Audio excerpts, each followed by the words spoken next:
اللہ تبارک و تعالیٰ کے بابرکت نام سے ابتدا ہے جو دلوں کے رازوں سے خوب واقف ہے۔ السلام علیکم دوستو، welcome on S G A stories. دوستو، آج کا یہ خوبصورت اور ایمان افروز واقعہ حضرت علی علیہ السلام اور حضرت جبرائیل علیہ السلام کا ہے۔ حضرت علی نے جب حضرت جبرائیل سے تجارت کی، دوستو اس واقعے کو مکمل سنیں اور اپنے اپنے ایمان کو تازہ کریں۔ انشاءاللہ اس واقعے کو مکمل سننے کے بعد مزے کو مزہ آ جائے گا۔ دوستو، علماء بیان کرتے ہیں کہ حضرت علی شیر خدا مولائے کائنات کے گھر میں فاقہ تھا اور آپ کے گھر میں کھانے کے لیے کچھ بھی نہیں تھا۔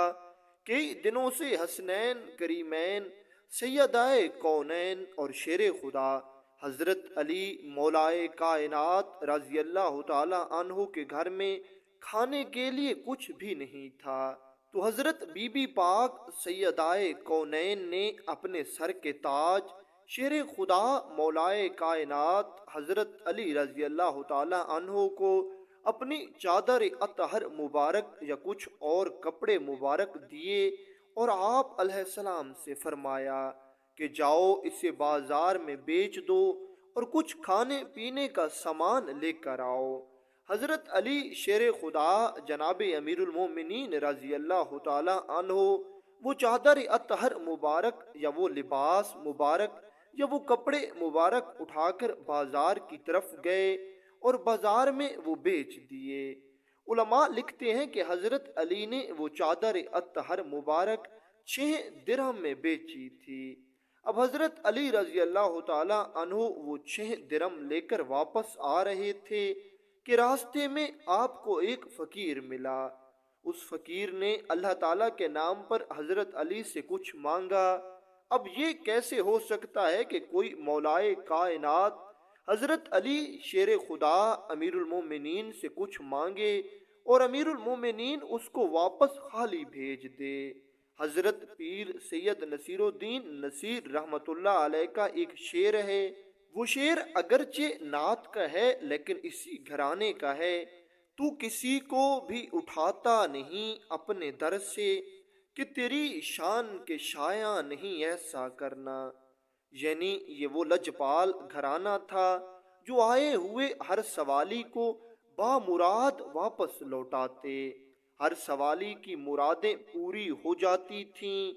خیر، حضرت علی شیر خدا امیر المومنین نے یہ جانتے ہوئے کہ گھر میں فاقہ ہے، وہ 6 کے 6 درہم اللہ کے نام پر اس فقیر کو دے دیے اور آپ اللہ تعالیٰ کی ذات پر بھروسہ کر کے پورے اطمینان، یقین اور سکون سے واپس گھر کی طرف آنے لگے۔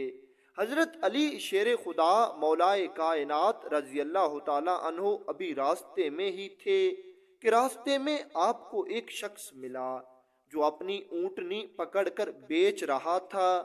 حضرت علی شیر خدا نے جب یہ اونٹنی دیکھی تو یہ اونٹنی انتہائی خوبصورت اور نسل والی اونٹنی تھی۔ یہ شخص حضرت علی رضی اللہ تعالی عنہ سے عرض کرنے لگا، حضور آپ یہ اونٹنی خریدنا چاہتے ہیں؟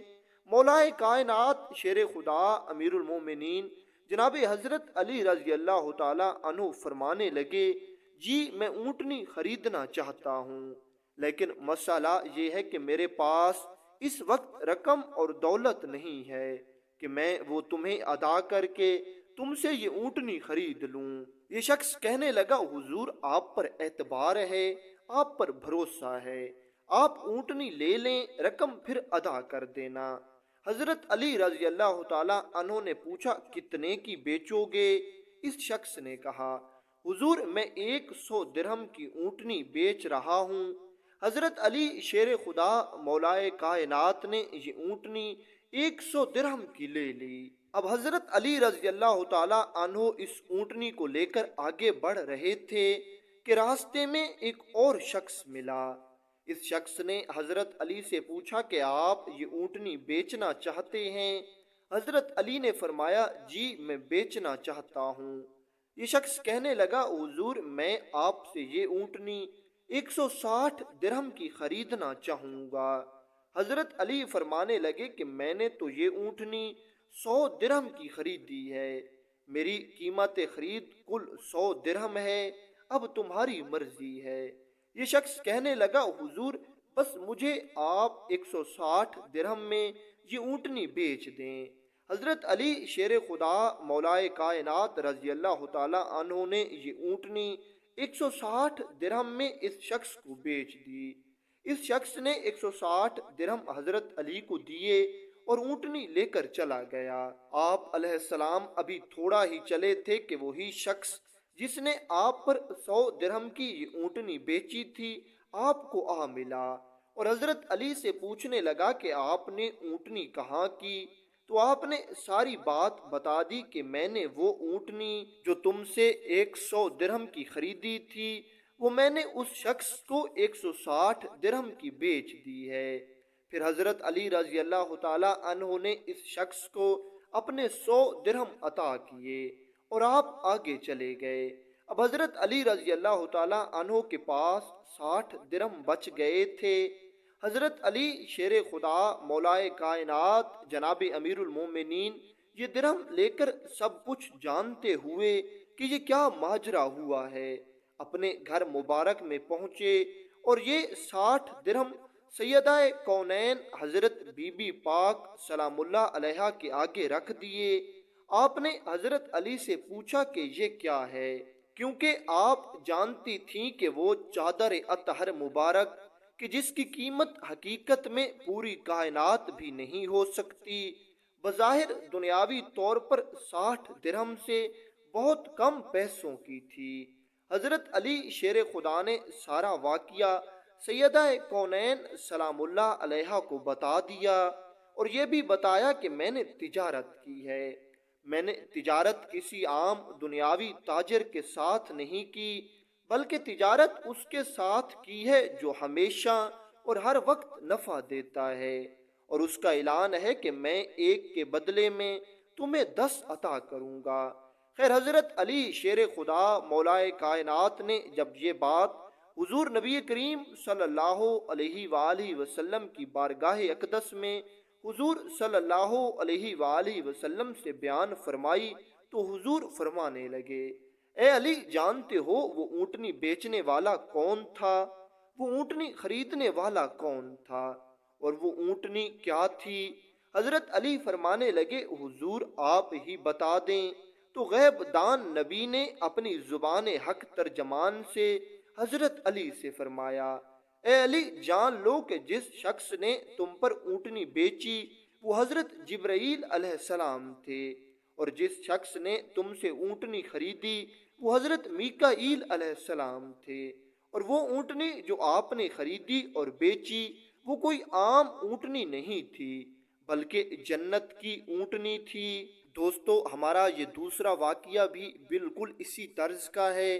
دوستو یہ واقعہ حضرت امام حسن علیہ السلام اور کتے والے فقیر کا ہے۔ اس واقعے کو مکمل سنیں اور دیکھیں کہ جن جن کی اس گھرانے سے نسبت ہو گئی ان کی فطرت میں سخاوت کیسے اتر آئی۔ علماء بیان کرتے ہیں کہ حضرت امام حسن علیہ السلام ایک مرتبہ کہیں سفر پر جا رہے تھے کہ آپ نے راستے میں ایک فقیر کو بیٹھے ہوئے دیکھا۔ اب یہ فقیر پھٹے پرانے کپڑوں میں بیٹھا تھا اور اس کے ساتھ ہی ایک کتا بیٹھا تھا۔ اس فقیر کے پاس ایک ہی روٹی تھی۔ حضرت امام حسن علیہ السلام نے دیکھا کہ یہ فقیر اس ایک ہی روٹی میں سے ایک لقمہ توڑ کر خود کھاتا ہے اور ایک لقمہ توڑ کر اس کتے کے منہ میں دیتا ہے۔ حضرت امام حسن علیہ السلام کو بہت تعجب ہوا اور آپ اس فقیر کے پاس چلے گئے۔ حضرت امام حسن علیہ السلام اس فقیر سے پوچھنے لگے میاں تم یہ کیا کر رہے ہو کہ ایک ہی روٹی میں سے ایک لقمہ توڑ کر خود کھا رہے ہو اور ایک لقمہ اس کتے کے منہ میں ڈال رہے ہو؟ اس فقیر نے بہت ہی ایمان افروز جواب دیا اور یہ عرض کرنے لگا حضور مجھے شرم آتی ہے کہ میری طرح یہ کتا بھی بھوکا ہے، جس طرح میرا معدہ ہے اسی طرح بالکل اس کتے کا بھی معدہ ہے۔ جب یہ بھوک سے میری طرف دیکھتا ہے تو مجھ سے اس کی یہ حالت دیکھی نہیں جاتی۔ بس میں اس پاک پروردگار کی رضا کے لیے کہ جس نے اسے بھی بنایا ہے اور مجھے بھی بنایا ہے، میں ایک لقمہ اس کے منہ میں ڈالتا ہوں اور ایک لقمہ اپنے منہ میں ڈالتا ہوں۔ علماء لکھتے ہیں کہ جب حضرت امام حسن علیہ السلام نے یہ سخاوت اور اس فقیر کا یہ طرز عمل دیکھا تو آپ اس سے بہت خوش ہوئے۔ آپ واپس آئے اور آپ نے ایک باغ اس فقیر کو لے کر دیا اور یہ باغ اس فقیر کے نام کر دیا، اور آ کر اس فقیر کو بتایا کہ اب میں نے فلاں باغ تمہارے حوالے کر دیا ہے، وہ باغ اب تمہارا ہے، اب عیش کرو، مجھے تمہاری نیکی پسند آئی ہے۔ حضرت امام حسن علیہ السلام تو یہ کہہ کر چلے گئے، لیکن علماء لکھتے ہیں کہ اگلے دن جب حضرت امام حسن علیہ السلام اسی راستے سے گزرے تو وہ فقیر اسی طرح وہیں بیٹھا ہوا تھا۔ حضرت امام حسن علیہ السلام نے اس فقیر سے پوچھا، اب تو میں نے تجھے اتنا قیمتی اور اتنا مہنگا باغ لے کر دیا ہے، اب تم یہاں کیوں بیٹھے ہو؟ اب تو تمہیں چاہیے کہ تم صاف ستھرے اور نئے کپڑے پہن لو اور ایسے زندگی گزارو۔ حضرت امام حسن کو یہ فقیر عرض کرنے لگا، حضور بے شک آپ نے قیمتی اور مہنگا باغ میرے حوالے کیا اور میری ملکیت میں دے دیا ہے، لیکن حضور میں بھی آپ کا ہی غلام ہوں۔ جیسے ہی کل آپ نے وہ باغ میری ملکیت میں دیا، میں نے وہ باغ اللہ کے نام پر فقیروں اور مسکینوں میں بانٹ دیا۔ حضرت امام حسن علیہ السلام نے جب اس فقیر کا یہ جواب سنا تو آپ اس کی صدقے سے بہت متاثر ہوئے اور آپ نے اس کے حق میں دعا کی اور آپ یہاں سے چلے گئے۔ دوستو، یہ ہے اس پاک گھرانے کی شان اور صدقے کی فضیلت۔ دوستو، ماہ رمضان میں تو ویسے بھی ایک نیکی لاکھوں کروڑوں نیکیوں کا باعث بنتی ہے۔